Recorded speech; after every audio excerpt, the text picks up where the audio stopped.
ಸಮಾಧಾನ ನಮ್ಮ ಮನಸ್ಸಿಗೆ ಹಿತವೆನಿಸುವುದು ನಮಗೆ ದೊರೆತಾಗ ಸಿಗುವ ಅನುಭೂತಿಯೇ ಸಮಾಧಾನ. ಅದೇ ರೀತಿ ಮನಸ್ಸಿಗೆ ಅಹಿತಕರವಾದದ್ದು ಉಂಟಾದಾಗ ಅಸಮಾಧಾನ ಉಂಟಾಗುತ್ತೆ.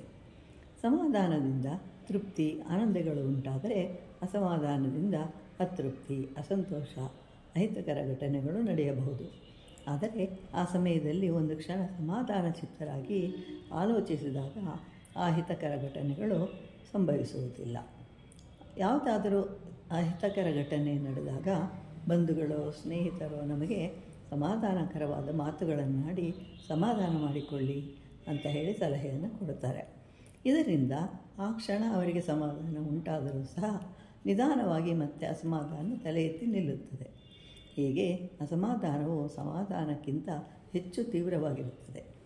ನಾವು ಯಾವಾಗಲೂ ಸಮಾಧಾನ ಚಿತ್ತರಾಗಿರಬೇಕಾದರೆ ಎಂದೆಂದಿಗೂ ಕೆಟ್ಟ ಆಲೋಚನೆಯನ್ನಾಗಲಿ ಕೆಟ್ಟ ಕಾರ್ಯಗಳನ್ನು ಮಾಡುವುದಾಗಲಿ ಕೆಟ್ಟ ಮಾತುಗಳನ್ನು ಆಡುವುದಾಗಲಿ ಇರಬಾರದು.